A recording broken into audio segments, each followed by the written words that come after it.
Nous prions. Éternel notre Dieu, nous te sommes très reconnaissants pour le privilège que tu nous donnes en cette matinée de pouvoir partager pleinement avec toi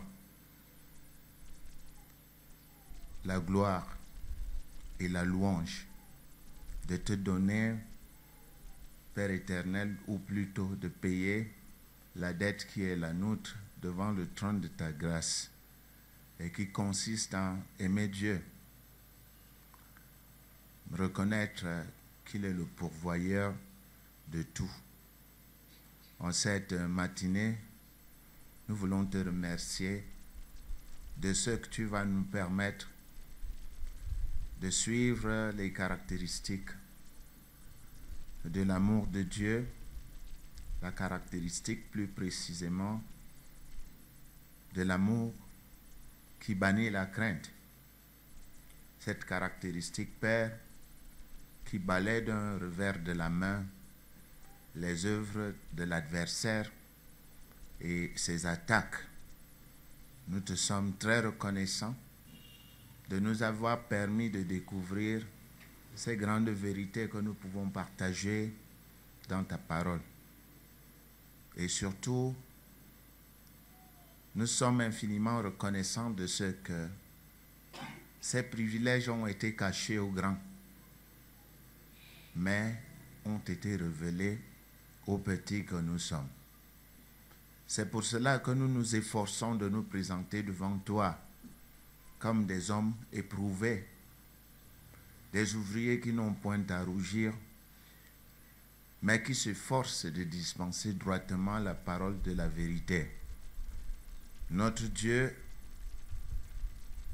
nous voulons te remercier de la consolation que nous donnent les Saintes Écritures.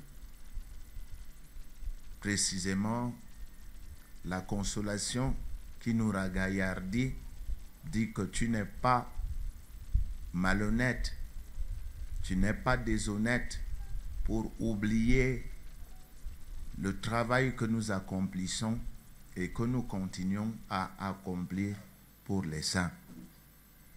Et nous voulons être reconnaissants aussi pour les persécutions, parce que tu dis que derrière les persécutions se trouve un poids de gloire, parce que ceux qui ont existé avant nous, tous les prophètes qui ont voulu vivre pieusement, ont été persécutés. Le Christ, notre Seigneur lui-même, a subi les affres des persécutions humaines. Et nous voulons te rendre grâce de ce que nous avons part aux souffrances de Christ par cette communion dans l'enseignement et la diffusion de la parole de Dieu. Je ne saurais clore mon propos, Père, sans demander pardon pour nos péchés, ou du moins pour notre communion rompue, parce que, notre Dieu, nous sommes conscients que tu es effacé toutes les condamnations qui étaient les nôtres, et que, par ta grâce, nous sommes devenus une même plante avec le Christ en la conformité en sa mort. Aujourd'hui donc, Seigneur, nous te rendons grâce de ce que tu as déjà rétabli notre communion rompue. Et si nous n'avions pas d'assurance devant toi, Père, nous te remercions de ce que cette assurance refait surface et de ce que derrière cette assurance se cache l'exaucement de nos prières. Je voudrais te remercier pour cette merveilleuse matinée qui va se terminer par une prière profonde, une prière de délivrance qui pourrait affranchir nos enfants des chaînes de l'esclavage. C'est pour cela que nous t'invitons, Seigneur, à communier avec nous. Selon qu'il est écrit, là où 2 ou 3 s'accordent pour demander une chose, aussi quelconque soit-elle au Seigneur, le Seigneur est au milieu d'eux. Merci donc, Père, parce que nous pouvons compter sur ta présence. Nous avons prié au nom de Jésus-Christ. Amen. N'oublions pas de mettre nos téléphones sous vibreur ou alors de les éteindre complètement pour ne pas perturber la communion de ce jour. Certainement, Dieu parle encore. Et lorsque Dieu parle, c'est certainement pour instruire, c'est pour consoler, c'est pour permettre à ses enfants d'avoir cette lumière qui les conduit tous les jours de leur vie. Sur ce, je vais appeler ici 4 prophètes pour 2 parler en langue avec interprétation et 2 prophéties. C'est donc le moment pendant lequel les enfants de Dieu doivent être vigilants parce que comme le Père parlant à ses enfants, parle pour leur demander de prendre la voie droite, les prophètes vont encore s'adresser à nous ce matin pour que ces paroles nous servent de guide. 4 prophètes, 2 parler en langue avec interprétation et 2 prophéties.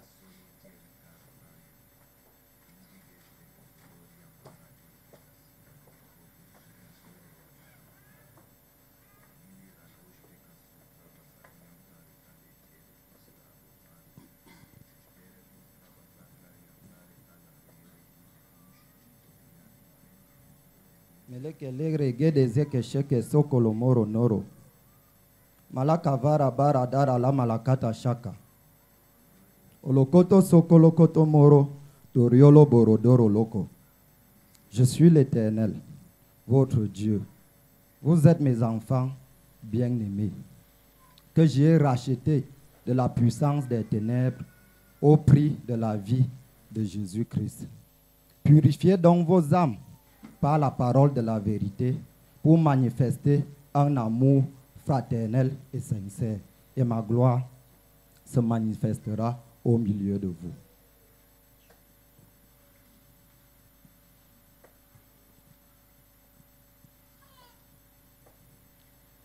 Araya manakajo azi araya manakajo jo pi azi araya manakajo su akasara ya manakachi ala manakato sepi ti araya manakajo zu. Je suis le Dieu qui regarde au cœur. J'apprécie et valorise le caractère qui agit avec amour plus que la foi qui accomplit de grandes œuvres dans les églises. Exprimez votre amour par une morale qui ne nuit à personne et qui persévère dans la fidélité à Christ et dans ma parole. Je suis l'Éternel, votre Dieu. Je suis celui-là qui vous a choisi et qui a fait de vous mes privilégiés. Vivez donc comme enfants privilégiés et vous verrez que l'ennemi ne s'approcherait point de vous et vous serez toujours plus que vainqueurs. Je vous aime.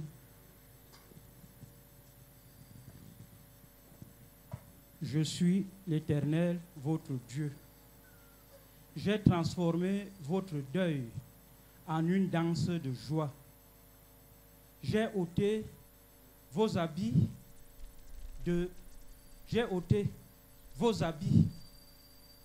pour vous revêtir des habits de fête. Tenez-vous sur cette vérité et au milieu des épreuves, au milieu des afflictions, les portes de la victoire s'ouvriront devant vous. Merci Père éternel de ce que tu nous rappelles que tu es notre papa et merci de ce que tu nous demandes de purifier nos âmes. Merci de la tunique blanche de fête dont tu nous as recouverts. Merci parce que tu nous as mis en honneur dans ce monde pervers et corrompu. Et merci parce que ta gloire nous accompagne chaque jour de notre vie. Père éternel et tout-puissant, nous voulons davantage, mon Dieu et mon roi, te demander de nous soutenir, que ta voix parle davantage en nous, que cela soit gravé sur nos cœurs et que cela nous guide afin que nous ne tombions point, Père éternel et tout-puissant. C'est au nom puissant de Jésus-Christ que nous t'avons prié. Amen. Amen. Nous allons prendre la prière pour Nous allons prendre la prière pour l'enseignement et je vais inviter ici le sous-pasteur Mama Aboko pour lever cette prière.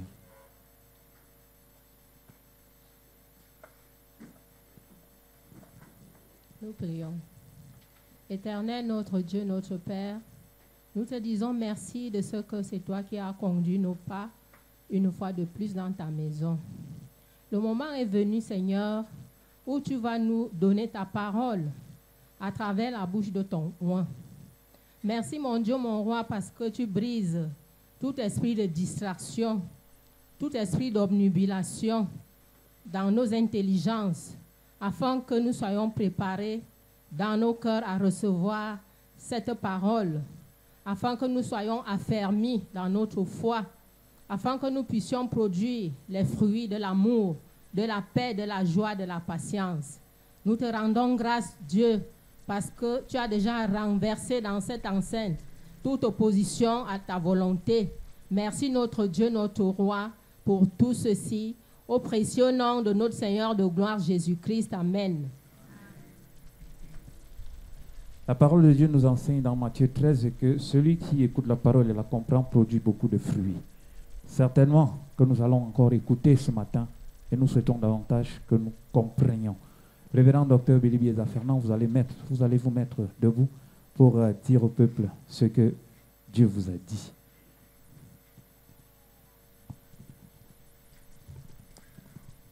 Dieu vous bénisse au nom de Jésus-Christ. Nous allons chanter à Dieu soit la gloire. Christ en vous, ambassadeur pour Christ, ambassadeur pour Christ, doulos. Je pense que notre tâche, nous ne l'avons pas oubliée. La tâche d'enseigner la parole de Dieu est de dire au peuple de Dieu, ou du moins à ceux qui n'ont pas suivi l'appel, que le Christ est ressuscité et que c'est en lui qu'est la délivrance de son peuple. Et nous avons étudié ça en Acte 4, 12. Il n'y a de salut en aucun autre, car il n'y a sous le ciel aucun autre nom qui ait été donné parmi les hommes par lequel nous pouvons être sauvés. C'est quel nom? Non, j'ai rien entendu. C'est quel nom? C'est Archange Michel, n'est-ce pas?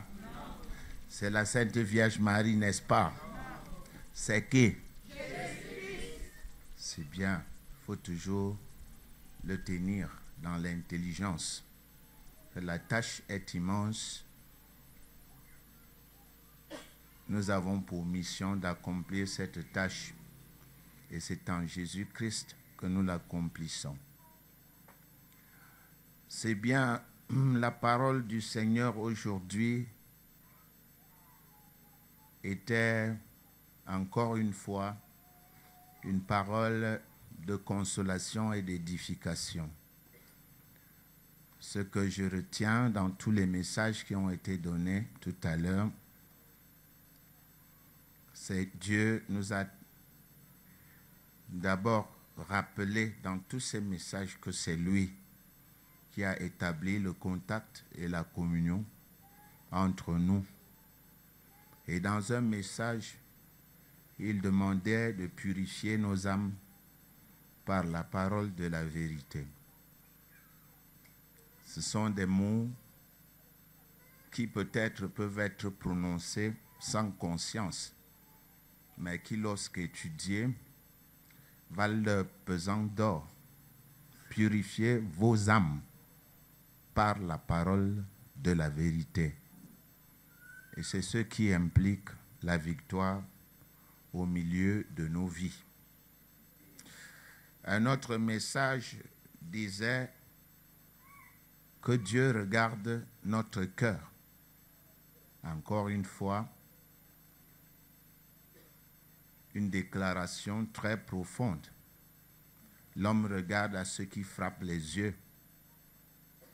Les gens peuvent nous tromper par leurs attitudes calmes, leur manière de réagir. Mais Dieu regarde le fond, le cœur. Et dans ce message, Dieu disait d'exprimer votre amour par l'amour. Ça peut sembler redondant, mais ça dit bien ce que ça veut dire. Exprimez votre amour par quoi? Par l'amour. Un autre message, l'un des plus poignants, a dit que Dieu a transformé notre deuil en une danse de joie. Ceci ne peut se passer qu'au travers de notre attitude. Quelle est l'attitude que nous avons face à la difficulté? C'est un texte qui a été bien élaboré jeudi dernier. Ceux qui ont compris l'ont très bien compris. C'était Romains 5 qui disait que bien plus nous nous glorifions de l'affliction, sachant que l'affliction produit la patience, et la patience, la persévérance, et la persévérance, la victoire dans l'épreuve. Je voudrais m'assurer que Dieu ne parle pas en vain et que ceux qui sont supposés écouter ces messages les retiennent.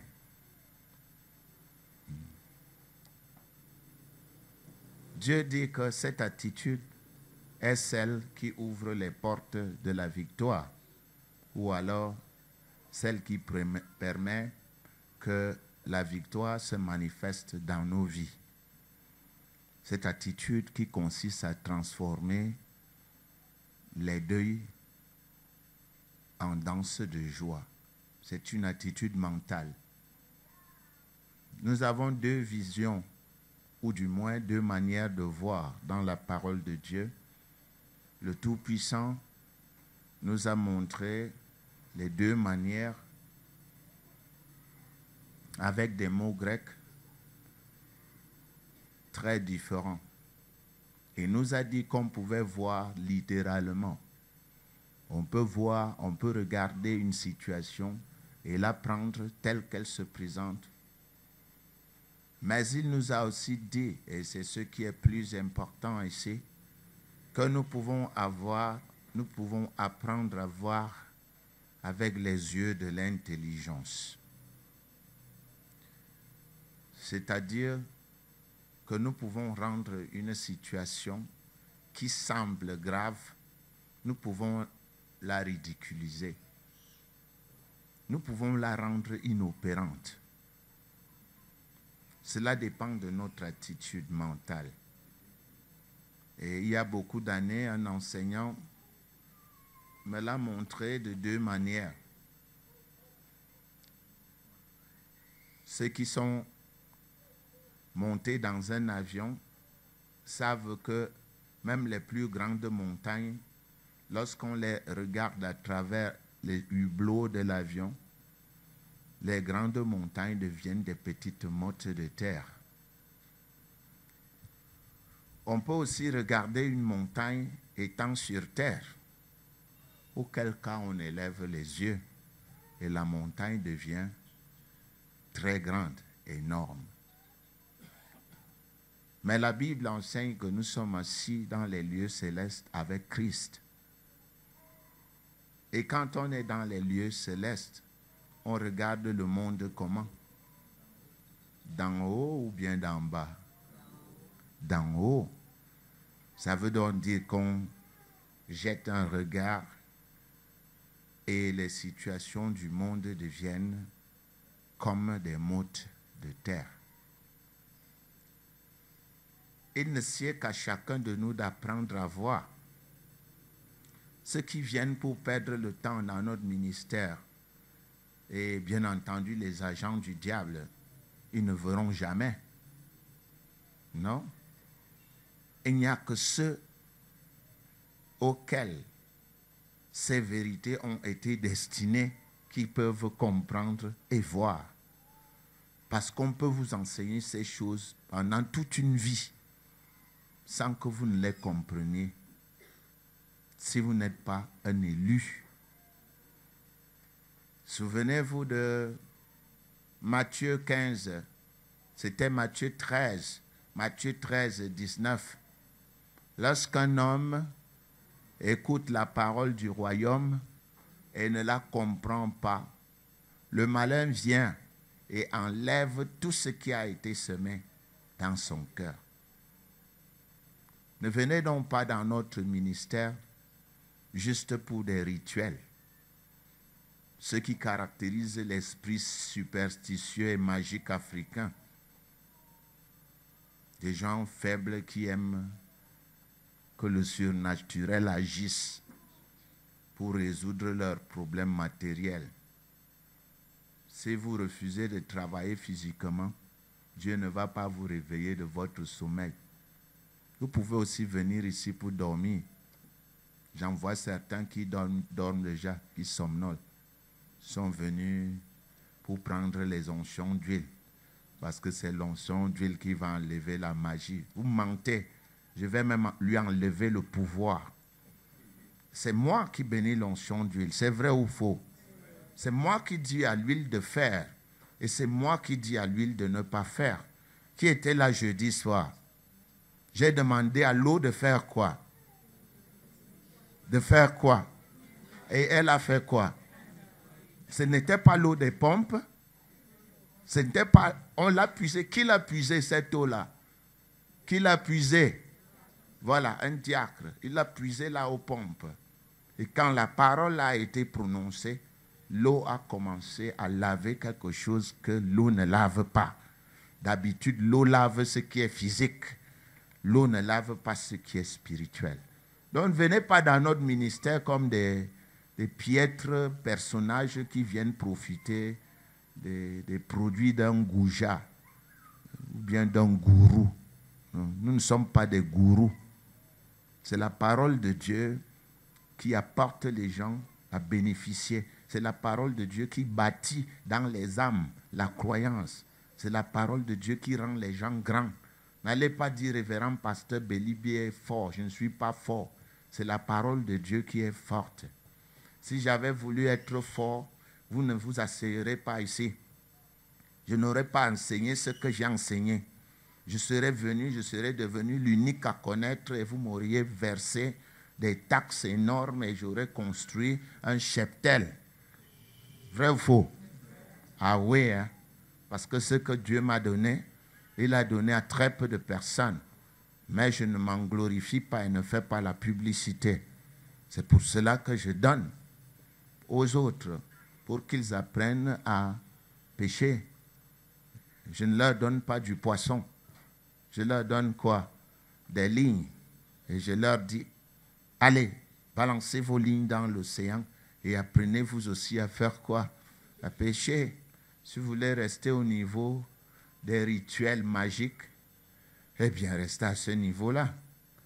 Si vous voulez aller au niveau où vous-même, vous pouvez faire en sorte que l'eau devienne un support de la spiritualité, et c'est ce que Dieu veut, que son peuple soit un peuple de sacrificateurs et non un peuple de feignants qui croient que ce pouvoir n'est que le pouvoir des pasteurs et des prêtres. C'est notre pouvoir, c'est notre maison. Notre maison, c'est où? C'est le ciel. Nous sommes citoyens du ciel. Nous sommes enfants de Dieu. Nous sommes héritiers de Dieu, co-héritiers de Jésus-Christ. Et chacun de nous a droit à ces jouets qui sont la puissance de Dieu en manifestation pour les enfants de la maisonnée royale. N'importe quel père achète des jouets à ses enfants. Le nôtre nous a donné un pouvoir avec lequel nous pouvons amuser la galerie. Mais un peu plus tard, nous deviendrons tels qu'il est lui-même. Parce que ce sont des promesses qui nous ont été faites dans la parole de Dieu. Bien, aujourd'hui, nous allons étudier encore une fois les caractéristiques de l'amour. Et dans 30 minutes, nous allons rentrer dans le cadre de la prière. Nous avons enseigné la dernière fois, et ouvrez vos oreilles, qu'une caractéristique est une marque distinctive. C'est une empreinte toute particulière qui délimite une chose, un phénomène, etc. Et nous avons dit que de manière littérale, si nous postulons que l'amour de Dieu est un ensemble d'éléments qui forment un tout, parler des caractéristiques ou constituants de l'amour de Dieu pour nous, c'est d'une part déconstituer cet édifice divin en ses parties constituantes et d'autre part faire la description de chacune de ces parties, ce qui de fait est une analyse conceptuelle doublée d'une ethnographie de chaque concept. Bien, l'amour de Dieu, comme nous l'avons dit, qui est la capacité spirituelle d'aimer donnée par Dieu à l'homme au moment de sa nouvelle naissance, devient une réalité qu'on peut toucher quand l'homme, de manière délibérée et par un acte de volonté active, ou plutôt opérationnalise ses caractéristiques, les caractéristiques de cet amour divin. Comme tous les dons de Dieu, la réception de ce charisme est double. Elle est d'abord interne et en tant que semence et devient externe lorsque l'homme pratique les principes et les ordonnances y relatifs, comme affirme Jésus-Christ dans l'évangile de Jean. Vous-même, vous savez que ce qui est né de la chair est chair et ce qui est né de l'esprit est esprit. On ne peut donc pas mélanger.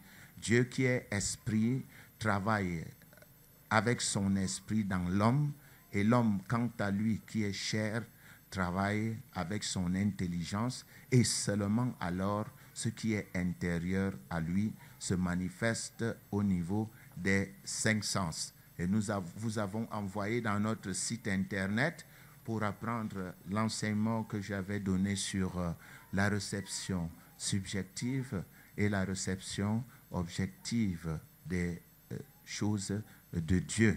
Donc, nous avons donc dit que l'amour a des caractéristiques. Ce n'est pas l'amour humain, parce que nous avons défini 3 types d'amour. Nous avons dit que la langue française étant très, très pauvre, le grec avait développé sa langue au niveau d'exprimer des choses qui parfois n'étaient pas exprimables en parole. Et le Nouveau Testament grec, lui, a défini trois mots amour. Il a défini l'amour humain qui est eros, c'est-à-dire physique, un amour physique. Vous-même, vous le connaissez mieux que moi. L'amour physique qui consiste en des rapports physiques, des rapports sexuels et qu'on appelle érotique ou érotisme. Et nous avons parlé d'une autre forme d'amour que les humains seuls ont l'habitude d'expérimenter. Nous avons parlé de l'amour philanthropos, qui est l'étymologie philanthropique. Amour philanthropique, c'est-à-dire amour des humains. Les humains le sentent parce qu'ils utilisent les 5 sens pour ressentir cette forme d'amour. Les hommes se voient, ils se regardent dans les yeux, ils communiquent, ils entendent des paroles, ils hument des odeurs, ils goûtent des tendances, ils touchent et ils sont pris au piège de l'attraction. On appelle cet amour-là sentimental. C'est cet amour que le grec a défini de amour philanthropique. Mais Dieu a une autre forme d'amour qu'on ne ressent pas. Vous ne pouvez pas ressentir cet amour-là parce que c'est Dieu. Dieu est esprit. Et un esprit, ça ne se touche pas. Plusieurs d'entre vous ont expérimenté des esprits. La plupart sont touchés quand ils ont 3 ans, 2 ans, quelquefois même quand ils naissent. Mais les manifestations de ces esprits, c'est à partir de 12, 13, 14 ans que la personne commence à ressentir que ces choses ne marchent pas, qu'elle est bloquée, qu'il y a et qu'il y a. Alors, ça veut dire que ces esprits entrent en incubation dans le corps et qu'on peut les porter sans savoir qu'on a un esprit. Ça, c'est l'intériorité. Hein? L'amour de Dieu ne se ressent pas. Dieu est esprit. C'est pourquoi l'apôtre Jean l'a défini en 1 Jean 5,3 comme mettre les commandements de Dieu en pratique. C'est un amour qui consiste à faire quoi? À mettre les commandements de Dieu comment? Comment?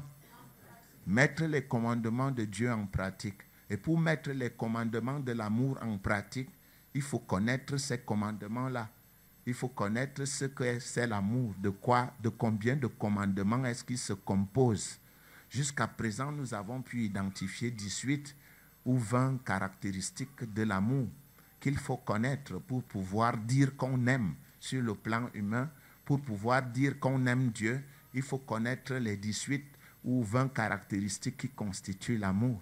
Ce n'est pas, vous n'allez jamais le sentir. Quand Dieu dit « aime ton ennemi », la tendance naturelle consiste à détester son ennemi. C'est plutôt le fait d'aimer son ennemi qui est bête sur le plan humain. Un ennemi, c'est un ennemi. Sur le plan naturel, il faut le détester. Point barre. Et quelquefois, même à vouloir l'aimer, il vous tue. C'est vrai ou c'est fou? Voilà. Mais l'amour de Dieu dit et déclare que nous, on doit aimer nos ennemis.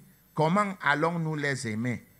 En les portant au dos ou bien en s'approchant, en s'asseyant d'eux pour chercher à boire avec eux? Non. L'amour de Dieu est un commandement. Il dit, si ton ennemi a faim, fais quoi? Tu peux donner à manger à quelqu'un sans être en contact avec lui. Priez pour vos ennemis. En priant même pour vos ennemis, vous leur enlevez la force. Ça, c'est une technique. Quelqu'un a des flèches dans le carquois et il s'apprête à prendre les flèches pour vous tuer avec ces flèches. À force de prier pour vos ennemis, ils perdent les flèches de leur carquois et ne peuvent plus vous atteindre. J'ai fait un témoignage, je me souviens. Plusieurs ici étaient avec moi à Ebolova ou pas? Qui était avec moi à Ebolova pour une campagne d'évangélisation où les Rosicruciens et autres ont préparé, ils ont ourdi un plan contre nous pour nous humilier à Ebolova. Ils ont envoyé dans notre salle une journaliste qui devait écrire quelque chose pour nous ridiculiser. Mais cette journaliste, ce qu'elle ne savait pas, c'est qu'elle était possédée, qu'elle était malade. Elle avait des maux de cœur depuis près de 25 ans. Elle ne pouvait pas vivre sans boire ses médicaments. Bon, imaginez lorsque nous avons commencé les prières de délivrance, qui est d'abord tombée. La journaliste qui avait pour mission de faire quoi? De nous discréditer. Elle est tombée, s'est roulée dans toute la salle. Et ce jour-là, quand nous avons fini de prier pour elle, est sorti la plupart des esprits diaboliques qui la rendaient malade. Elle a ouvert sa bouche et elle a dit qu'en vérité, notre Dieu était grand. Parce que sa mission à elle, toute définie, était de faire un papier sur nous et de nous ridiculiser. Qu'en fait, sa présence dans la salle n'était qu'une présence fictive. Elle avait déjà son papier prêt et devait le sortir. Et qu'elle remercie Dieu parce que ses collègues n'étaient pas là. Elle aura été souillée. Le fait de se rouler dans la boue, dans la poussière, par le nom de qui? De Jésus-Christ qu'elle s'apprêtait à combattre, à refréner ses élans moqueurs. Et je ne suis pas sûr qu'elle ait eu le courage de prier pour qui? Prier pour qui? Ça, c'est une démonstration de prier pour vos ennemis. Une démonstration manifeste. Ça veut donc dire que vous avez une arme. Vous ne pouvez pas combattre vos ennemis avec les armes de l'adversaire. Vous pouvez vous tenir loin d'eux, mais en utilisant quelles armes? Les armes de Dieu. Si vous mettez à prier pour eux, vous leur enlevez les flèches du carquois. Voilà par exemple l'amour de Dieu, un exemple d'amour de Dieu qui dit de prier pour ses ennemis. Mais un homme naturel peut-il prier pour ses ennemis? Absolument non. C'est la raison pour laquelle la parole nous a enseigné en Romains chapitre 5 et au verset 5 que cet amour de Dieu est un don. C'est une capacité spirituelle que Dieu donne à l'homme. Dieu donne à l'homme la capacité d'aimer. Et les dons de Dieu ne possédant pas, c'est-à-dire posséder, c'est-à-dire scatter. Les dons de Dieu ne scattent pas. Les dons de Dieu ne possèdent pas. Ça veut dire que les dons de Dieu ne sont pas une fin en soi. Ce n'est pas parce qu'on a reçu le don d'aimer qu'on aime. On peut avoir reçu le don d'aimer et détester plus qu'un fils du diable. Vrai ou faux? On peut avoir reçu la capacité de parler en langue sans parler en langue. Vrai ou faux? Qui parle en langue ici? Est-ce que vous parlez à chaque instant? Il y a même des moments où ça vous énerve. Vous dites, mais qu'est-ce que je suis même en train de parler là? J'ai quoi à voir avec cette foutue langue. Mais il n'en demeure pas moins qu'elle soit appréciée de Dieu. Et le fait, vos sentiments ne peuvent ni infirmer, ni confirmer la volonté de Dieu. Hein. On peut dire que le soleil ne va pas se lever demain matin, mais le fait que le soleil se lève ou qu'il ne se lève pas ne dépend pas de vous.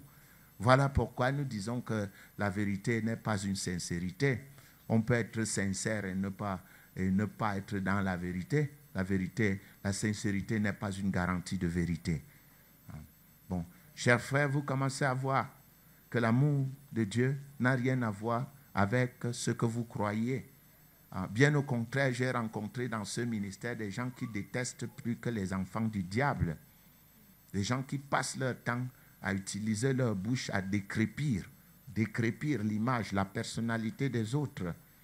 Ils sont là pleins, les agents du diable. Nous les connaissons. Ce n'est pas une église conventionnelle, c'est-à-dire ce que vous appelez classiquement une vieille église morte.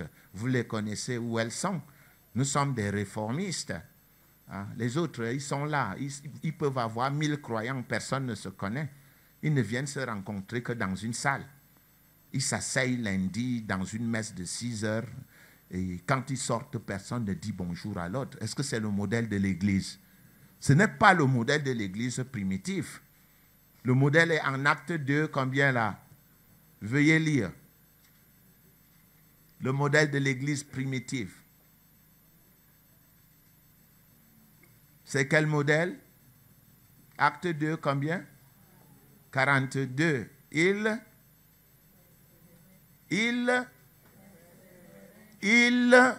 Mais lisez, c'est à vous de lire. Oui. Il persévérait dans l'enseignement des apôtres. Dans la communion fraternelle. C'est-à-dire, il persévérait dans la quoi? Communion fraternelle. C'est-à-dire qu'ils parlaient ensemble. Ça veut dire qu'ils travaillaient ensemble. Ça veut dire qu'ils faisaient des choses ensemble. Ils pique-niquaient ensemble. Ils buvaient ensemble. Ils habitaient ensemble. Ils persévéraient dans quoi? Dans quoi? Dans la fraction du pain. Ça veut dire qu'ils mangeaient ensemble. Et des relations naissaient. Ils tissaient des bonnes relations. Et enfin, qu'est-ce qu'ils faisaient encore? Dans la prière. Mais l'Église, telle que vous la voyez aujourd'hui, persévère dans quoi? Dans la prière. Et puis basta. Dans la prière. Et il manque trois autres opérations de l'Église. 1. L'enseignement. 2. La communion fraternelle. 3. Manger ensemble. 4. 4 quoi? La prière. C'est moi qui dois réciter ça. Je récite ça pour vous. Moi, je connais. C'est vous qui devez connaître. Mon peuple est détruit. Pourquoi? Vous venez vous asseoir, vous me regardez comme des moutons. Je suis un bout de cheveux dans la soupe? Non, je ne suis pas un bout de cheveux. Regardez vous-même, c'est à vous d'apprendre. Moi, je n'apprends plus. Je révise. Ça fait 35 ans que j'ai appris chaque jour. Je révise. C'est à vous d'apprendre ce que Dieu dit. Le modèle de l'Église, c'est quoi? Vous pensez qu'il faut apprendre les mathématiques, il faut apprendre la chimie, il faut apprendre les sciences politiques. D'autres d'entre vous vont faire la gestion d'entreprise. ils sont quoi? D'autres vont devenir des mécaniciens et autres. Mais quand il s'agit de la parole de Dieu, on me regarde la bouche fermée. C'est le pasteur qui doit parler à ma place. Venez prendre dans ma bouche. Je ne parle plus pour vous. La Bible enseigne, mon peuple est détruit. Pourquoi? Parce qu'il lui manque la connaissance. Tu veux avoir la connaissance de Dieu, et bien fais quoi? Apprends. Ce n'est pas au pasteur Bélibi chaque jour de se gosiller. Vous m'achetez le lait. Voilà. Il faut apprendre. Quand Dieu va vous poser la question devant lui, quel était le principe de l'Église primitive, le modèle de l'Église que je vous ai donné par mon Fils Jésus-Christ, tu vas te tenir devant lui la bouche ouverte. Il va te dire, allez, que le sort. Hein? Tu vas te tenir la bouche ouverte. Vous aimez seulement les examens où on évalue vos connaissances devant des jurys. Ici, le jury, c'est Dieu. Et Dieu se plaint que son peuple est détruit parce qu'il lui manque quoi? La connaissance. Et chaque jour, vous venez dormir dans les églises pour qu'on vous mette l'huile d'onction. Vous venez dormir là. Je vous ai invité à prendre l'huile. Vous venez prendre l'huile, pourquoi? Nous sommes des marabouts. Nous ne sommes pas des marabouts. Il faut apprendre. La parole de Dieu est la volonté de Dieu. Pour la faire, qui n'a pas prié notre Père ici, qu'il lève le doigt. Qui n'a jamais prié notre Père qui est aux cieux, qu'il lève le doigt. On vous trouve, vous jouez au très saint, dans les deuils, dans les rencontres. Vous dites souvent, notre Père qui est aux cieux, que ton nom soit sanctifié, que ton règne vienne. Et vous dites quoi? Donne-nous aujourd'hui notre pain de ce jour. Vous connaissez ou vous ne connaissez pas? Vous connaissez ou vous ne connaissez pas? Voilà. Maintenant, il faut aussi apprendre d'autres formes, d'autres choses qui vont vous bénir, qui vont vous édifier. Dieu n'a jamais été trouvé. Il a plu que les hommes le cherchassent comment? En tâtonnant. Donc, il faut, le jour où tu découvres que, ouais, la prière au nom de Jésus-Christ donne des résultats, tu dis, désormais, je vais prier comment? Tu écris dans ton petit cahier secret. Quand des gens te voient sortir, ils pensent que vous êtes comme eux, alors qu'en réalité, vous êtes des monuments. Vous avez de la connaissance. Vous voyez, quelquefois, j'ai besoin d'enseigner pendant 10 minutes. Mais pendant les 10 minutes que je vous enseigne, vous n'y comprenez rien. Il faut étendre des enseignements à 30 minutes pour apporter des détails. Ce ministère est un ministère d'enseignement. Si vous venez ici, celui qui vous invite doit vous dire que là-bas, on a le bic et le cahier. Parce que c'est une école. Même notre expression, notre locution française, pour les élèves, prenez le bic et relevez. Si vous ne connaissez pas ce qu'on appelle cathartique, vous écrivez. Hein? Le vocabulaire, nous, on nous a appris ça au séminaire. Un étudiant, un enfant a toujours quoi? Le bic avec lui. Quand on dit un nouveau mot qu'il ne connaît pas, il relève. Il va chercher où? Dans le dictionnaire. Et ça fait partie de sa culture générale. C'est une école, l'école du dimanche. Ayez des bics. C'est une école, l'école de Dieu. Ayez des bics. Vous avez appris la semaine dernière 4 caractéristiques de l'amour. C'était quoi? Voyons un peu. Voyons. C'était quoi? Attendez, je vais évaluer. C'était quoi? Qui était là dans la salle? Qui lève le doigt? Et maintenant, ils ne veulent pas lever. Parce que, oui, petit Nyangono. La première caractéristique de l'amour. L'amour donne. Dieu a tant aimé le monde qu'il a donné. La preuve que Dieu a tant aimé est qu'il a fait quoi? Donner. Et la plupart des gens ici connaissent cette manifestation-là. Ils donnent, mais ils ne savent pas que c'est un droit. Et ils ne savent pas qu'ils manifestent l'amour au moment où ils donnent. Ils pensent simplement que donner, c'est une libéralité. Donner est une première caractéristique. C'est la première caractéristique de quoi? De l'amour de Dieu. Donc vous donnez ce que vous avez. Vous donnez le conseil. Vous donnez votre amour. Vous donnez votre protection. Vous aidez ceux qui sont autour de vous. Vous donnez en modèle. Vous donnez en argent. Vous donnez pour la maison de Dieu. Vous donnez. Donner est la première caractéristique de l'amour. Voilà. Et la deuxième caractéristique de l'amour, c'était quoi? L'amour est sans hypocrisie. Parce que cet amour, puisqu'on ne le ressent pas à l'intérieur, on peut commencer à pratiquer ces choses pour que les gens nous voient et que les gens témoignent que nous sommes bons, alors qu'au fond du cœur, nous n'avons que de la rapine. Hein? De la rapine. Nous trichons avec Dieu. Et je vous ai montré, il y avait certaines maisons ici par le passé où dimanche, vous pouviez vous mettre en rang, on vous donne un peu de riz et puis c'était du donné. Mais est-ce que c'était du donné selon la parole de Dieu? Dieu regarde quoi? Mais ceux qui y sont allés ont cru qu'ils avaient reçu, ils avaient effectivement, l'autre a donné. Mais quand on dit que quand tu donnes, ta main gauche ne doit pas savoir ce que la main droite fait. Est-ce qu'on a donné selon les règles de Dieu? Est-ce que ce donner a donc de la valeur? Allons demander à Dieu, c'est lui qui nous dira. Donc l'amour doit être pratiqué sans hypocrisie. Sans hypocrisie. Ah, parce que j'ai souvent vu des dames venir témoigner ici. Et ils témoignaient par hypocrisie. Et je peux déterminer. Quand ils venaient ici, là-bas, ils parlaient comme des Camerounaises. Mais dès qu'ils arrivaient ici sur le podium, dès qu'on commence à dire, mais sœur témoin, vous entendez, oui, et puis j'ai vu, j'ai vécu. Ça, c'est empreint de quoi? Hypocrisie. C'est une manière de vous faire voir.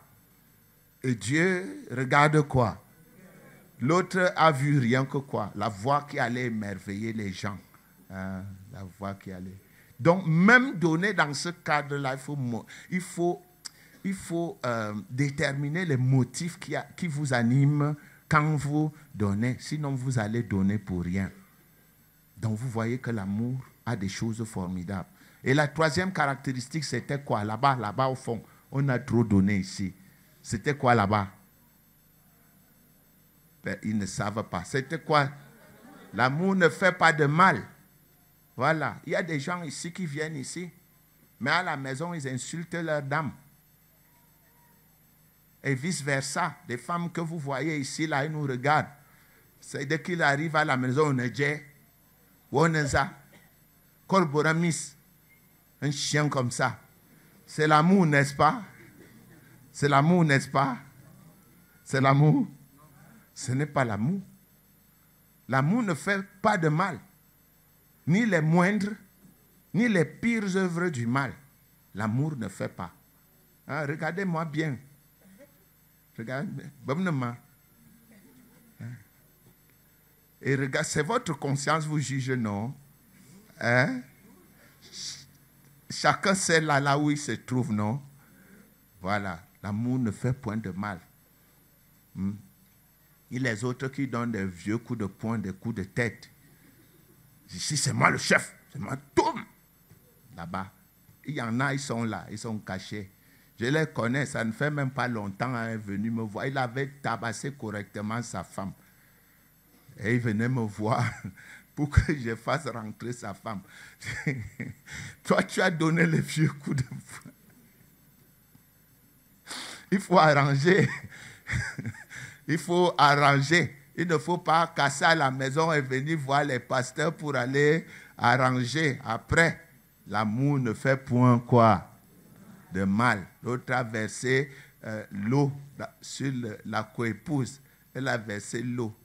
Ils se connaissent. Je ne veux pas dévoiler les noms. Non. Quoique je ne sois pas astreint au secret confessionnel, mais je ne donne pas les noms. Vous aimez les commentaires. Non, c'est une manière de vous embêter. Personne n'a tabassé sa femme cette semaine. Personne. Vous allez chercher pour rien. Il n'y a personne. Parce que quand vous allez sortir du culte, le pasteur a dit, c'est qui là? C'est qui? Personne. Personne n'a tabassé. Il n'y a personne. C'est une invention de ma part. On appelle cette technique de l'enseignement en latin castigare mores ridendo. Écris. Castigare mores ridendo.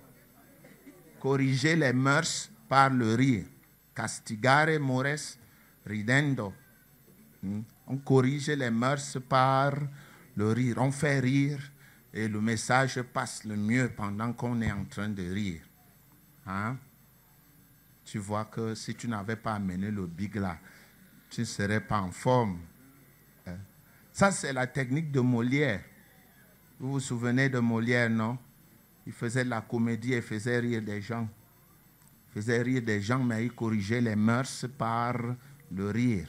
Et la technique, c'est castigare, corriger, mores, les mœurs, par le rire, ridendo.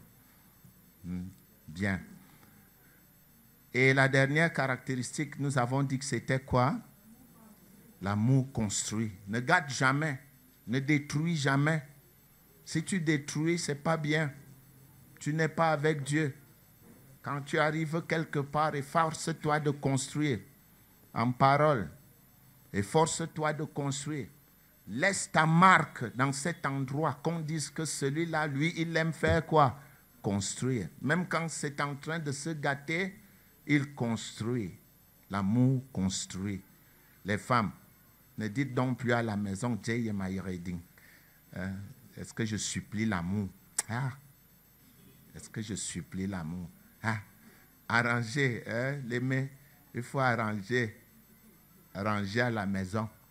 Dans cette affaire-là, on ne supplie personne. Ce qui est important, c'est faire quoi? Arranger. Que les hommes aussi qui sont durs là, ils ne savent pas dire chéri, un petit pardon. Tu ne te souviens pas là où on était là? Ils sont, le visage est sec. C'est des administrateurs de ménage avec le bâton. Non, c'est pas comme ça. L'amour construit. Construisez. Prenez tout ce qui est utile. Construisez. On ne construit pas seulement l'église. On construit autour de nous. Parce que Éphésiens 5.1 dit quoi? Qu'est-ce qu'Éphésiens 5.1 dit? C'est un verset qu'on a étudié au moins 1000 fois. Vous voyez, si vous ouvrez encore les Bibles, c'est que vous n'avez pas retenu.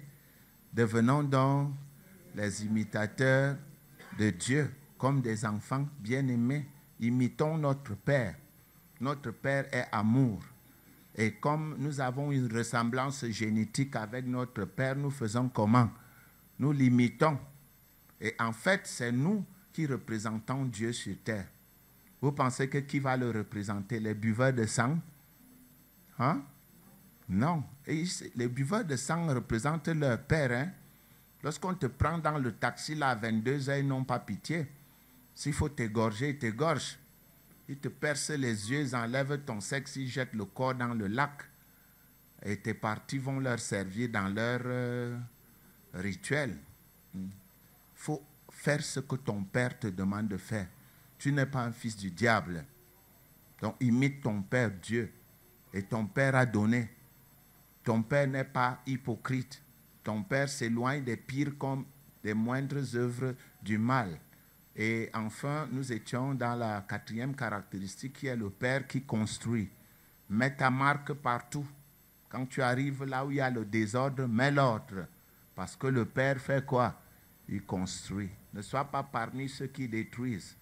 La 5e que je vais donner aujourd'hui, et parce que c'est ce que je devais effectivement donner, c'est par là que j'aurais dû commencer, mais la pédagogie voudrait quoi? Qu'on commence dans ce qu'on a enseigné hier. C'est pas ça, Madame Kouma. Je n'étais pas avec vous là-bas, les longs crayons là. Moi, je n'étais pas là-bas avec vous, là, vous avez appris à enseigner. Mais je sais que la meilleure manière d'enseigner aujourd'hui, c'est de rappeler ce qu'on a enseigné hier. Pour que, même si on n'a pas compris ce qu'on enseigne aujourd'hui, qu'on comprenne d'abord ce qu'on a enseigné hier. Et ce qu'on va enseigner aujourd'hui se comprendra en son temps. Voilà. Donc, je voudrais donc vous conduire en 10 minutes dans un domaine qui va vous plaire. Nous sommes dans 1 Jean. Nous sommes dans 1 Jean 4. Et c'est Madame Doncam qui a enseigné ça aux enfants là-bas derrière. 1 Jean 4, 18. Il chante ça. Bien-aimés, bien-aimés, aimons-nous les uns les autres. Les uns les autres, l'amour est de Dieu. Celui qui n'aime pas n'est né de Dieu. Mais si tu n'aimes pas, bon, en fait, je ne connais pas la chanson, mais comme je retiens tout ce qui se passe devant moi quand il y a Dieu dedans, j'ai quand même retenu une partie parce que les bébés chantaient ça et si ça m'a plu. C'est une manière aussi de retenir les versets bibliques. C'est 1 Jean 4, verset 18. Vous avez votre Bible, nous pouvons lire, n'est-ce pas? Vous avez votre Bible. Laissez-moi ouvrir la mienne. C'est 1 Jean 4. 1 Jean 4. 1 Jean vient avant quoi ou après quoi? Voilà, je vous fais réviser. Voilà. Vous êtes devenus des spécialistes. 1 Jean 4, 18. Pardon? 1 Jean 4, 17, 18. Non, c'est 17. 7 et 8. OK. Bien, OK. Bon, mais on va aller plutôt dans l'autre. Parce que nous sommes dans les caractéristiques de l'amour de Dieu. Hein, nous allons aller dans 18. Nous allons aller dans 17. Et j'ai beaucoup aimé ce texte. Je l'ai étudié aussi dans une œuvre qui a écrit sur ça. Vous y êtes? On peut commencer la lecture de ce texte-là.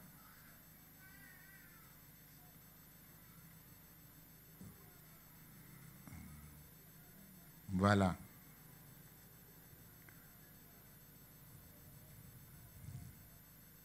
Prenons au verset 17. Ça, c'est intéressant, ça. Vous y êtes? Tel il est, tel Dieu est. Voyez-vous? Tel nous sommes aussi dans ce monde. Tel Dieu est. Vous savez que 1 Jean 4 parle de l'amour de Dieu et que cet amour de Dieu dans l'intelligence renouvelée doit se manifester dans notre vie. Et le texte commence en 1 Jean 1, 6. Le texte commence par dire que Dieu est amour. Dieu est lumière. Et le verset 17 nous instruit. Il dit que tel que Dieu est en amour, tel nous sommes aussi dans ce monde. Est-ce que nous sommes vraiment amour dans ce monde? C'est en cela que l'amour est parfait en nous. Je crois que nous comprenons ce que je suis en train de lire. Avant d'attaquer le verset 18 qui nous concerne, une technique de la parole consiste à lire, situer le texte dans le contexte. La plupart de ceux qui ont fait à la découverte de la Bible ont étudié cette manière d'étudier les Écritures. Et la Bible dit ici que tel il est, tel Dieu est amour. Tel nous sommes aussi dans ce monde. Nous, ses enfants, devrions être comment?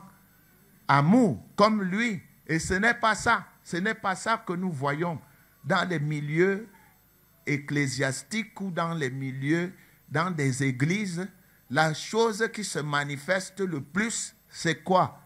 C'est la haine, les discordes, les calomnies. Mais la parole de Dieu attire notre attention sur un fait, c'est que nous devons être les imitateurs de Dieu. Nous l'avons étudié en Éphésiens, chapitre 5 et au verset 1. Devenons donc des imitateurs de Dieu comme des enfants bien-aimés. Et le texte nous dit ici en 1 Jean 4, 17, le texte dit que tel Dieu est. Il est amour, tel nous, ses enfants, nés de nouveau et de la semence incorruptible de Dieu, nous sommes aussi amour dans ce monde. Ce texte nous interpelle à changer. Si nous n'étions pas amour, si nous n'étions que dispute, si nous n'étions que querelle, si nous n'étions que discorde, ce texte nous fait comment? Il nous interpelle. Il nous interpelle. C'est en cela que l'amour est parfait en nous. L'amour est parfait par l'idée selon laquelle, comme Dieu est amour, nous aussi nous sommes amour, afin que nous ayons l'assurance au jour du jugement. Vous vous rappelez que nous serons, nous, enfants de Dieu, jugés où? Dans le Béma. Comment s'appelle cet endroit-là? Comment s'appelle l'endroit où nous serons jugés? Le Béma. Et c'est quelle forme de jugement? Nous avons étudié ça pendant 3 mois. Dans la mort et la résurrection des morts. La conquête des couronnes. Comment se fait-il que même vous les vieillards, vous ne soyez pas au courant de ces choses? Je n'appelle pas vieillards dans l'âge. J'appelle les vieillards dans la parole, parce que c'est ce que vous aimez. Quand vous arrivez ici, dès que je nomme un nouveau converti, que c'est lui qui va présider aux destinées de X ou Y, vous dites comment? Un hier. Un hier vient nous diriger. Mais vous, les vieillards dans la parole, vous ne montrez pas que vous en êtes dignes. Le jugement de Dieu envers ses enfants, c'est la distribution des couronnes. Nous serons là pour être jugés pour ce que nous avons fait en bien. Jésus-Christ a été jugé à notre place pour tout ce qui est fait comment? En mal. Et c'est par Jésus-Christ, à cause de Jésus-Christ, que nous échappons à la colère à venir. Vous vous souvenez bien. C'est par ces meurtrissures que nous sommes. Il était blessé pour nous, brisé pour nous. Le châtiment qui nous donne la paix est tombé. Voilà, ce châtiment-là, le châtiment qui nous donne la paix est tombé sur lui. Et nous sommes devenus justes devant Dieu. Maintenant que nous sommes justes devant Dieu, on nous juge selon quoi? Notre justice. Qu'est-ce que tu as fait de bien? Ne sois pas sauvé comme au travers du feu. C'est ce que dit Romains et c'est ce que dit 1 Corinthiens 4. Il ne faut pas que toi, qui es juste, tu sois sauvé comme à travers du feu. La mort de Christ t'a introduit au ciel sans concours. Tu es monté sur le dos de qui? De Jésus-Christ. Maintenant que tu te trouves au ciel, travaille pour tes propres bénédictions. Travaille pour que quand on va ouvrir ton compte, qu'on trouve dans ton compte des milliards d'actions positives qui vont te permettre de glaner des couronnes. La couronne de la justice, par exemple. Que tu aies cette couronne parce que tu étais un champion dans le domaine de la justice. Mais ne sois pas au ciel, on te trouve avec tes gros yeux. Tu es là assis. Tu as gagné quoi? Rien. Qu'est-ce que tu as fait de bien dans ta vie? Rien. La seule chose que tu as fait de bien, c'est de confesser Jésus. Tu es le Seigneur de ma vie. Je crois dans mon cœur que Dieu t'a ressuscité des morts. C'est ça qui t'amène au ciel. Mais maintenant, il ne faut pas être planton au ciel. Tu as l'occasion maintenant de devenir gouverneur en agissant avec l'amour de Dieu dans l'intelligence renouvelée. C'est l'amour qui est le lien de la perfection quand on parle des enfants de Dieu. L'amour est au-dessus de la loi. Parce que si on te pose la question, tu as fait quoi dans ta vie? Tu te dis, oh, j'ai cousu des habits aux gens. Bien. J'ai donné la subsistance à ceux qui avaient faim. C'est bien. Mais qu'est-ce que toi tu as fait aux gens? On m'a dit d'aimer, j'ai aimé.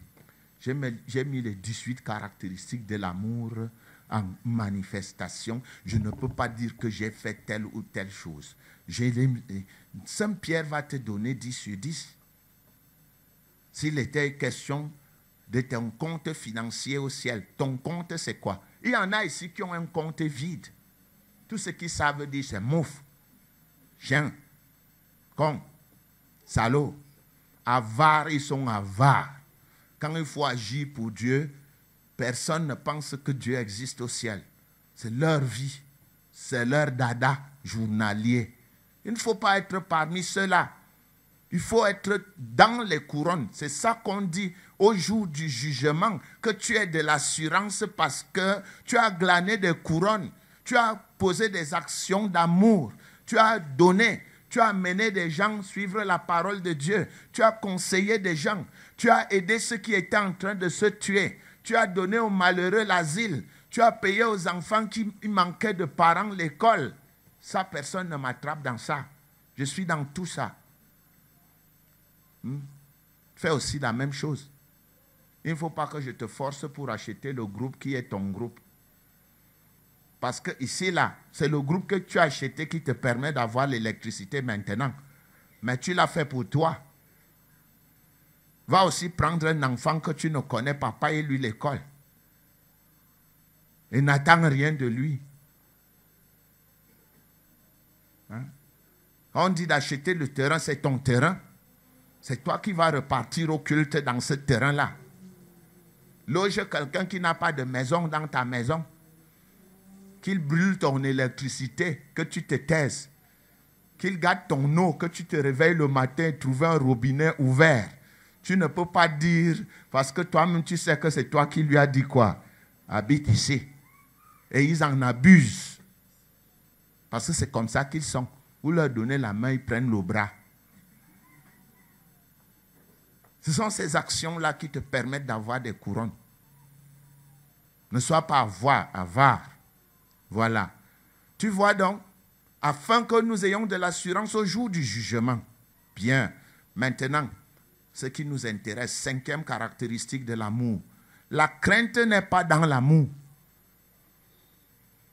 La crainte n'est pas dans l'amour. Quand tu veux dire la vérité à ton frère, fais quoi? Dis-lui la vérité. La crainte n'est pas dans l'amour. On assiste ici, il y a beaucoup de lâches qui ne savent pas dire la vérité. C'est des bénis oui. Quand ça leur chante, ils sont avec toi, ils applaudissent. Mais dès que le vent tourne, ils font aussi quoi? Il leur manque la fidélité. Il leur manque quoi? La fidélité. Ah, ne soyez pas des RDPcistes du moment. Nous ne parlons pas du RDPC ici. Nous sommes en train de parler de l'église évangélique réformée. Nous savons tous que les autres, là, le moment opportun, ils vont changer de camp. Nous connaissons. Bon, mais dans la maison de Dieu, il ne faut pas faire ça.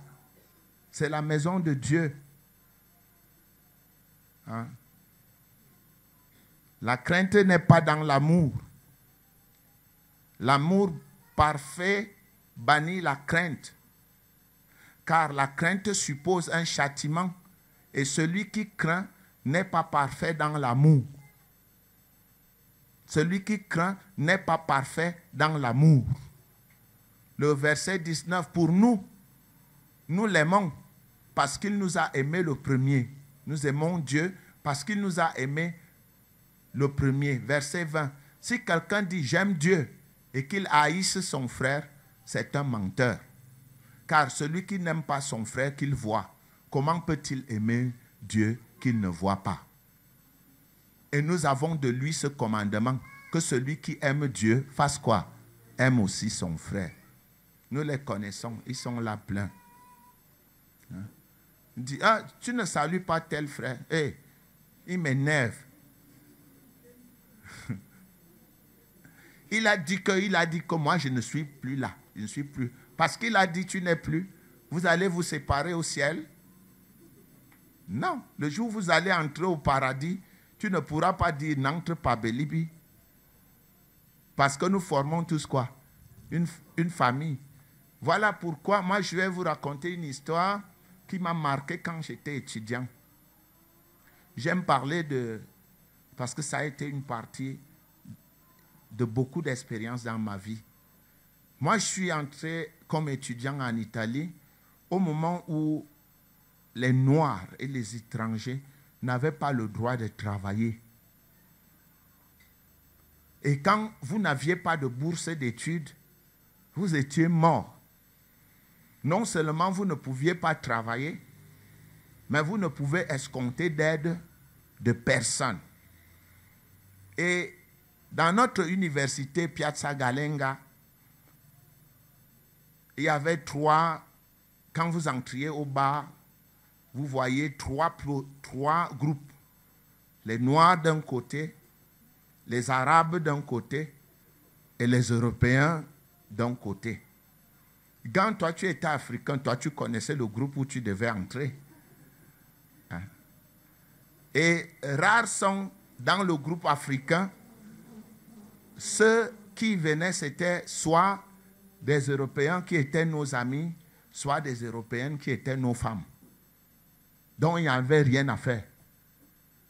Et ce que j'ai appris de cette expérience, c'est que les Noirs se sont mis ensemble et ont commencé à créer des structures qui sont utilisées même par le gouvernement italien aujourd'hui.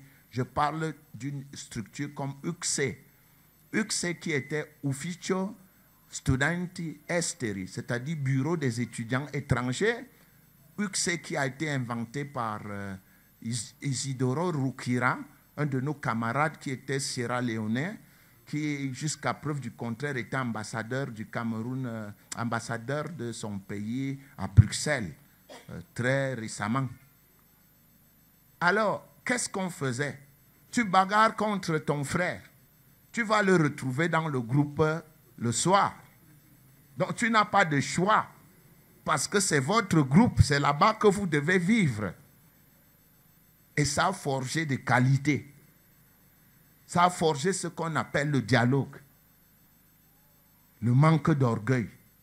Parce que ce groupe-là, c'est dans ce groupe-là que tu vas vivre. Et c'est ce groupe-là qui, quand tu n'as pas de l'argent pour aller à l'école, c'est ce groupe-là, le bureau des étudiants étrangers, qui va dire non. Il y a un étudiant qui vient d'arriver, il vient de Somalie, il vient de Cameroun, il n'a pas moyen d'aller à l'école. Les 500 lire, 500 permettaient qu'on paye le transport à ce petit-là qui n'avait pas de moyens. Vous voyez comment des gens s'adaptent dans une société qui n'est pas la leur, hostile. L'amour a permis à beaucoup d'aller à l'école grâce aux 500 lire cotisés par les membres congolais, zaïrois, Burkina Faso, toute l'Afrique dans un coin de l'université. C'est vrai qu'il y avait des structures italiennes, surtout chez les communistes et les socialistes, qui avaient monté beaucoup de choses pour aider les étudiants. Il y avait les restaurants étrangers, restaurants où on vous donnait des billets de restaurant pendant 1 an pour que vous ayez de quoi manger tous les midis pendant 1 an. Il y en avait, mais je parle pour la communauté noire. Et je suis surpris de constater que les chrétiens, au lieu de former les mêmes communautés, forment des communautés de haine. Est-ce qu'au ciel, tu diras à ton frère, n'entre pas, parce que vous vous êtes querellés hier, parce que la cotisation a fait que, parce que tel a insulté un tel que tu ne seras pas ceci, parce que tel se sent mal avec l'autre, parce que dans un groupe, il y a des intérêts différents. C'est pour cela qu'on ne se salue plus. Vous devez vous remettre en cause. L'amour. Ouais. Si quelqu'un dit, verset 20, j'aime Dieu et qu'il haït son frère, c'est un menteur. Car celui qui n'aime pas son frère qu'il voit, comment peut-il aimer Dieu qu'il ne voit pas? Écris ça en rouge dans ton cahier. Couleur rouge. Vous voyez? Tu aimeras le Seigneur ton Dieu. C'est le plus grand commandement. Mais voici un autre qui lui est semblable. Tu aimeras quoi? Ton prochain comme toi-même. Donc, toi qui veux aimer Dieu que tu ne vois pas là, il vaut mieux aimer ton prochain que tu vois que d'aimer Dieu que tu ne vois pas. Parce que ton prochain prend la place de Dieu. Voilà. L'amour de Dieu consiste à garder ses commandements et ses commandements ne sont pas pénibles.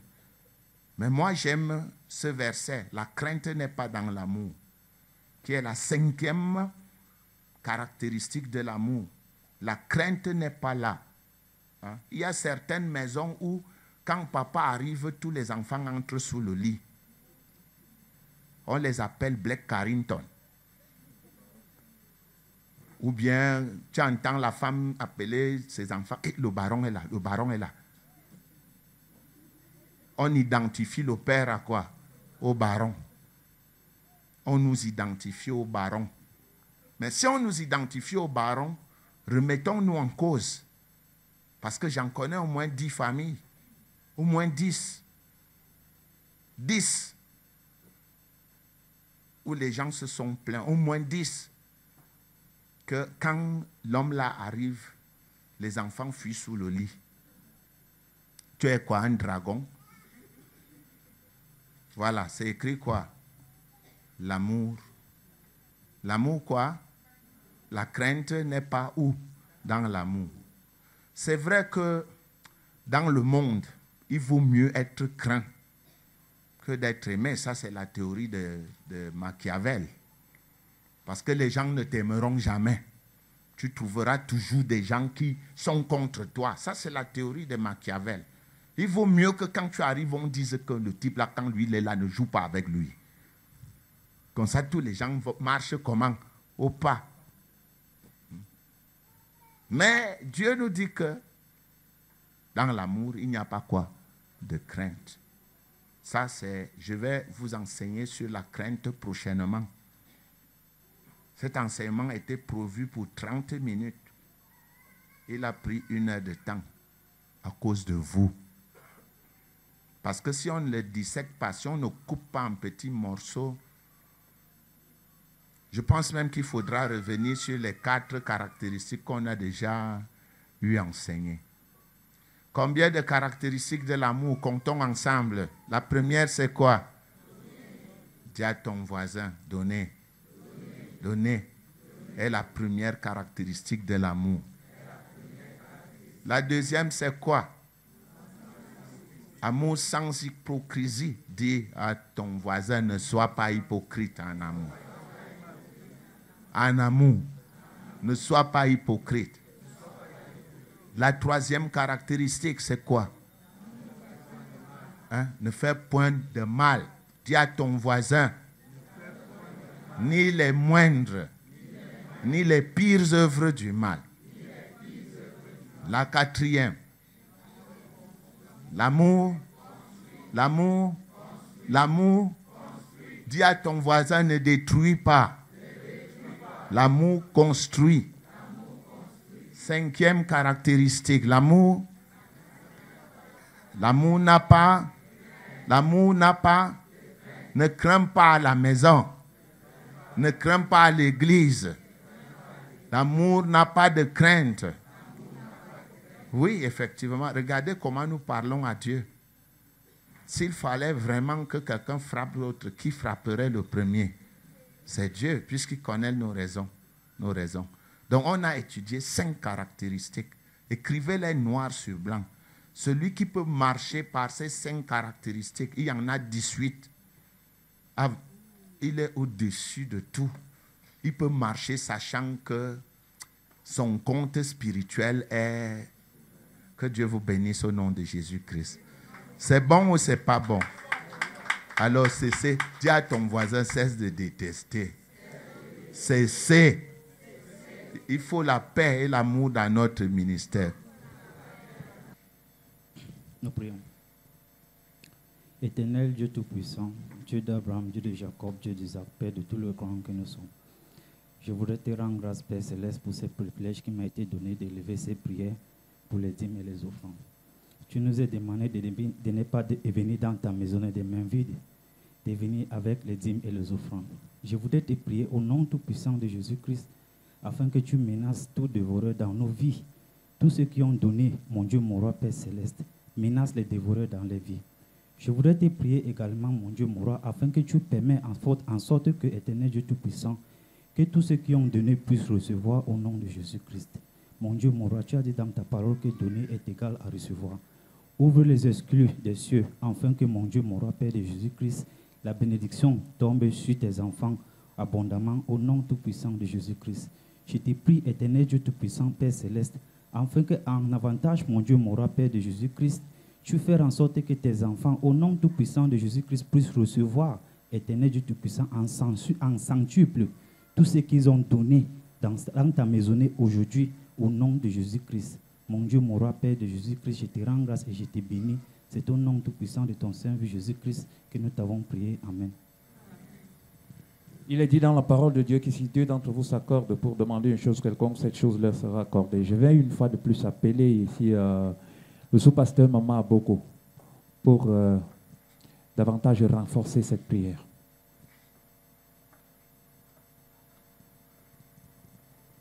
Éternel, notre Dieu, notre Père, nous te sommes reconnaissants et nous te disons merci pour le principe de la loi du donner et du recevoir que tu as rendu disponible dans ta parole pour nous, tes enfants, afin que le fruit abonde pour notre compte.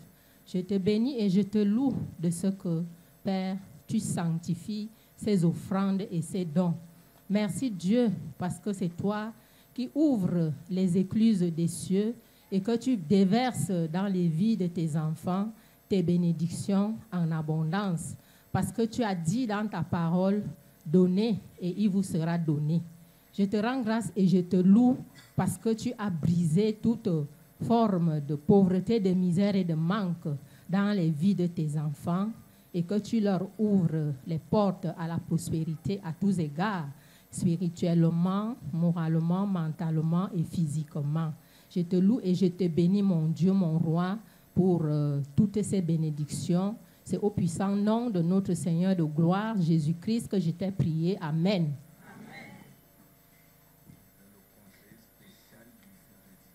Oui, c'est le conseiller spécial du président de notre ministère. C'est la sagesse personnifiée. Éternel Dieu Tout-Puissant, le Père de Jésus-Christ de Nazareth, Papa, nous te remercions, nous te rendons grâce. Tu as conduit des pas de tes fils au sein de l'Église évangélique réformée du Cameroun. Ils sont venus te découvrir, ils sont venus te louer, ils sont venus te glorifier. Père éternel, toi qui es le médecin des médecins, toilette donc leur intelligence, afin qu'ils puissent capter la parole, l'apprivoiser et l'appliquer et la diffuser pour les autres croyants qui doivent également venir au sein de ton Église. Merci Père éternel de conduire leurs pas, de les bénir abondamment. C'est au nom et par le mérite de ton Fils bien-aimé Jésus que nous t'avons ainsi prié. Amen. Bien, nous allons tous nous mettre debout pour retrouver cela. Et nous allons dire à notre voisin d'à côté, aimons en tout temps.